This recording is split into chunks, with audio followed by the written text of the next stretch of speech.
이번 도내 총선에 과거 정치인들이 대거 복귀를 준비 중입니다. 현역들의 중량감이 부족하다는 지적과 함께 과거 회귀라는 비판이 동시에 나옵니다. 전라북도가 출시한 관광자유 이용권이 석 달 만에 중단됩니다. 카드 활용도가 떨어지는 데다 총체적인 준비 부족을 드러낸 사례입니다. 저소득층의 부채를 탕감해주는 주빌리 프로젝트가 전주시에서 시작됩니다. 서민 복지의 선도격이지만 도덕적 해이를 줄일 방안도 필요합니다. 여러분 안녕하십니까? 전북권 뉴스입니다. 전북 정치가 이른바 복고풍입니다. 야권 분열의 혼란기에 옛 정치인들이 돌아오고 있습니다. 쇄신이나 물갈이 같은 단골 선거 의제마저 무색해하는 모습입니다. 흘러간 물로 물레방아를 돌리겠다는 격인데 도내 정치 시계는 거꾸로 가고 있습니다. 이창익 기자가 보도합니다. 유종근 민선 초대 도지사가 경제학자들을 전주로 불러 북콘서트 형식의 출판 기념회를 열었습니다.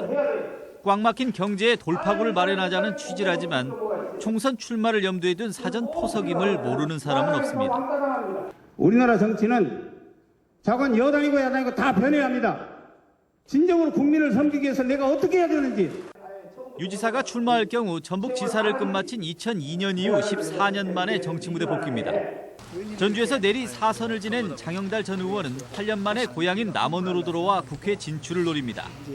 여기에 대선 후보까지 지낸 정동영 전 장관이 조만간 집거를 풀고 전주 덕진을 기반으로 정치를 재개할 것으로 관측되고 있으며 민선 4호기를 이끈 김한주 전 지사 역시 출마 가능성이 꾸준히 흘러나오고 있습니다.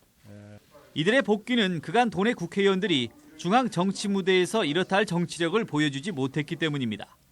천정배 의원의 뉴 DJ론처럼 중량감 있는 정치인 복귀가 호남 정치를 복원할 수 있다는 주장과도 맥이 닿아 있습니다. 그러나 다른 한편으로는 정치 시계를 거꾸로 돌려야 할 만큼 현역 의원의 자질이 부족하고 매번 교체해야 하는지도 의문입니다. 특히 오랜 기간 힘 있는 자리를 지켜온 이들이 지역에 얼만큼 헌신한 인물인지도 곱씹어봐야 할 대목입니다. 분명 득표력을 가진 정치인들인 만큼 총선의 판세가 요동치겠지만 과거와 가까운 이들에게 다시 기대해야 하는 전북 정치의 현실도 아쉬움이 남을 수밖에 없습니다. MBC 뉴스 이창익입니다. 군산 김관영 의원은 오늘 국회에서 기자회견을 열고 새로운 희망을 만들기 위해 당을 떠난다며 국민의 당에서 총선 승리와 정권 교체의 기틀을 만들겠다고 밝혔습니다. 김한길계로 분류되는 김 의원은 문재인 대표가 탈당을 적극 만류했으나 결심을 돌리지 못한 것으로 알려졌으며 김 의원의 탈당에 따라 군산의 이성일, 양용호, 최인정 도의원도 당적을 옮길 전망입니다.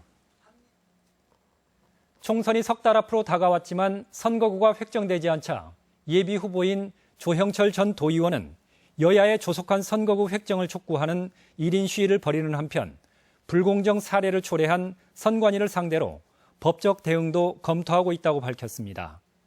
전북에서만 31명이 예비 후보로 등록했지만 선거운동을 할 수도 지역구를 알릴 수도 없어 현역에 비해 공정하지 못하다는 불만과 반발이 터져나오고 있습니다. 전라북도가 도입 석 달 만에 관광 자유이용권 판매를 중단하기로 했습니다. 관광 활성화 사업이라더니 의욕만 앞선 채 준비 부족의 실상만 드러내고 말았습니다. 박찬익 기자의 보도입니다. 우리나라 관광객들이 많이 찾는 일본 오사카. 오사카를 자유 여행할 때 주유 패스는 필수입니다. 전철과 버스를 무료로 이용할 수 있고 오사카성과 유니버셜 스튜디오 등 주요 관광지 대다수와 상점을 무료 또는 할인에 이용할 수 있기 때문입니다.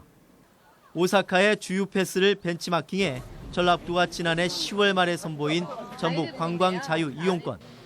명칭과 달리 자유롭게 이용할 수 있는 곳은 전주와 완주뿐이고 관광지라야 경기점과 고산, 휴양림 등 10곳에 불과합니다. 관광지를 연결해줄 대중교통, 특히 시내버스는 아예 빠져 있습니다.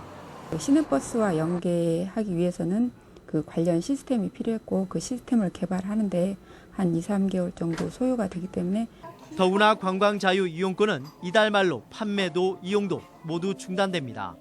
전라북도는 지난 석 달간의 시범 사업을 중단하고 하반기에 사업을 보강해 판매를 재개한다는 방침이지만 카드 출시 때는 도지사까지 나서 판매를 홍보하고 독려한 상황에 비춰보면 준비 부족과 안일한 접근을 그대로 보여줍니다.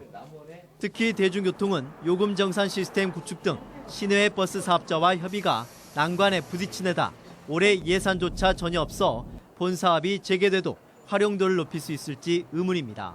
버스의 기능, 운송의 기능을 같이 좀 플러스를 해줘야 진정한 의미의 패스가 되지 않을까. 현재와 같은 수준에서는 앞으로도 이게 활성화되는 데는 조금 애로가 있지 않느냐.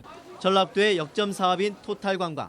그 첫 사업으로 추진된 관광 패스라인 구축이 첫 걸음부터 터덕거리고 있습니다. MBC 뉴스 박찬혁입니다. 전주시가 서민들의 빚을 탕감하는 이른바 주빌리 프로젝트를 계획하고 있습니다. 일정 기간마다 죄를 사한다는 종교 용어 주빌리에서 유래한 건데요. 도입 성과가 주목됩니다. 고차원 기자가 보도합니다. 일반적으로 금융권은 악성 부실 채권을 원금의 3 내지 5%만 받고 추심업체에 넘깁니다.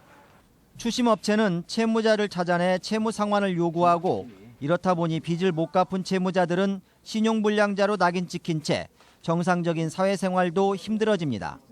주빌리 프로젝트는 추심업체 대신 금융권 부실채권을 매입해 빚 갚을 형편이 안 되는 채무자들을 구제해 주는 것입니다. 부실채권 매입기금은 종교계와 시민사회가 맡고 나머지 지원 업무는 지자체가 담당합니다. 경제활동 인구가 한 2,500만 명인데 이 중에 10%에서 15%가 실질적으로 정상적인 금융 거래를 하기가 힘든 이런 분들입니다. 사회 구조적인 문제지. 수도권에서 시작된 주빌리 프로젝트가 3년간 직접 탕감해준 빚은 170억 원대, 수혜자만 3,400여 명에 이릅니다. 이처럼 직접 탕감 방식뿐만 아니라 채무자 스스로 자구책을 마련하도록 하는 주빌리 측의 지원도 성과를 내고 있습니다. 2012년 주빌리 프로젝트를 시작하며 금융복지 상담센터를 두고 17명의 전문가를 배치한 서울시의 경우 연간 5천여 명이 580억 원에 달하는 빚을 스스로 줄여나갔습니다. 한 1년 차는 모금운동 통해서 빚 탕감운동하고 2단계는 성과를 바탕으로 그렇게 가는 게 합리적이지 않을까. 농협이나 전북은행 같은 금융기관들이 부실채권을 추심업체가 아닌 주빌리 측에 매도하는 등 지역사회 협력관계를 구축하는 것도 관건입니다. 각계각층의 뜻을 모아 주빌리 프로젝트를 시작한다면 연간 5천만 원 정도로 10억 원 이상의 빚을 탕감할 수 있고 한 해 수백 명이 새로운 삶을 시작할 수 있습니다. MBC 뉴스 고차원입니다. 김승수 전주시장은 오늘 신년 기자회견에서 최근에도 항공대대 예정지 주변 주민들과 만났지만 주민들이 요구하는 수준의 소통에는 미치지 못했다며 앞으로 더 대화를 하며 시민 피해를 최소화하도록 노력하겠다고 밝혔습니다. 김 시장은 또 컨벤션 센터 건립과 관련해서는 확고한 입장을 갖고 있으며 조만간 계획을 밝히겠다고 말했습니다.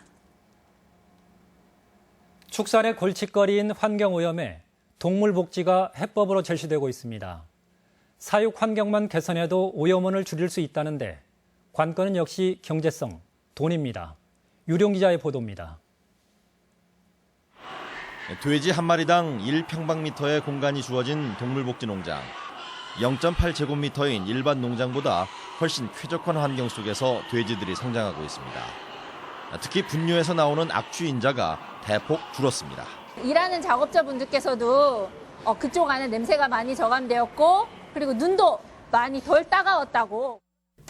축산과학원 분석 결과 악취를 유발하는 암모니아 등 황화합물이 41%, 휘발성 발레르산이 46%나 줄어든 것으로 나타났습니다. 빨리 비육하려고 풀 대신 고단백 사료를 먹이는 농가의 관행은 실제로는 비육 효과는 별로 없고 분뇨의 냄새만 15% 악화시킨 것으로 분석됐습니다. 돼지의 성장력을 무시하고 고단백질 사료를 급여하게 되면 성장력은 높아지지 않고 냄새만 많이 발생되게 됩니다. 하지만 동물복지와 악취 저감에 대한 농가들의 관심은 매우 저조한 것이 현실입니다. 국내 5천여 양돈 농가 가운데 동물복지 인증을 받은 곳은 경기 4군데, 전남 2군데를 포함해 6군데에 불과하고 전북은 단 한 곳도 없습니다. 그 밀집 사육이 일단 돈이 되지 않습니까? 그래서 이제 그런 걸 좀 기피하는 경향이 있기 때문에 밀식 사육이 당장 돈으로 연결되기 때문에 동물복지에 무관심한 것이 현실. 하지만 장기적으로는 소비자의 건강과 환경은 물론 생산성에도 효과를 낼 수 있는 동물복지에 새로운 인식과 접근이 필요해지고 있습니다. MBC 뉴스 유룡입니다. 김제에서 구제역 의심 신고가 접수돼 방역당국에 비상이 걸렸습니다. 전라도는 오늘 오후 김제시 용지면 한 돼지 농장에서 돼지 30여 마리가 코와 발에 물집이 생겼다는 신고를 받아 간이 검사한 결과 양성 반응을 보였다고 밝혔습니다.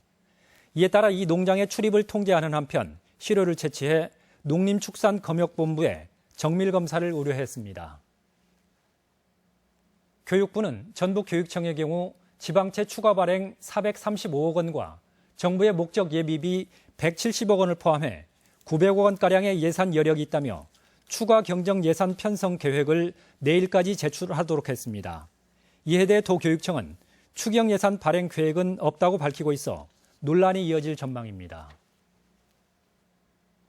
전라북도 공무원 노조연맹 등은 오늘 국민연금 앞에서 집회를 열고 메르스 사태로 38명의 소중한 생명을 잃고 국민연금에 대한 불신만 야기한 문형표 이사장의 즉각 사퇴를 촉구했습니다. 이들은 문 이사장이 국민의 노후 잔금을 투기 자본화하고 가입자 대표의 참여를 배제해 금융재벌과 정부 경제부처에 넘길 것이라고 주장했습니다. 오늘의 간추린 소식입니다. 전북소방본부에 따르면 지난해 11월부터 152건의 산악사고가 발생해 7명이 헬기로 이송됐습니다. 소방본부는 산 정상부는 눈이 녹지 않고 날씨가 급변할 수 있다며 철저한 준비를 당부했습니다. 전북교육청은 내일 공개 추첨을 통해 평준화 일반고 신입생을 배정해 오는 15일 결과를 통보합니다. 배정 방식은 일지망부터 학교별 정원에 맞춰 배정한 뒤 정원을 넘으면 무작위 추첨을 합니다. 군산시는 주민 소환 자진 철회 과정에 시 당국의 압력이 있었다는 것은 사실이 아니라고 밝혔습니다. 또 주민 소환 운동을 계속하겠다는 움직임에 대해서는 시정 발전을 위한 진통으로 여긴다고 밝혔습니다.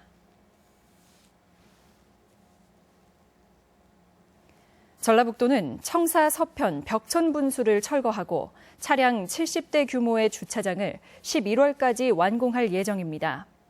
또 청사 중앙광장을 잔디밭으로 만들어 운동시설과 산책로를 조성할 계획입니다. 중소기업진흥공단 전북본부는 올해 특허담보 대출 규모를 250억 원으로 확대하고 신청을 받습니다. 특허권을 담보로 자금을 지원하는 제도입니다. 지금까지 전북권 뉴스였습니다.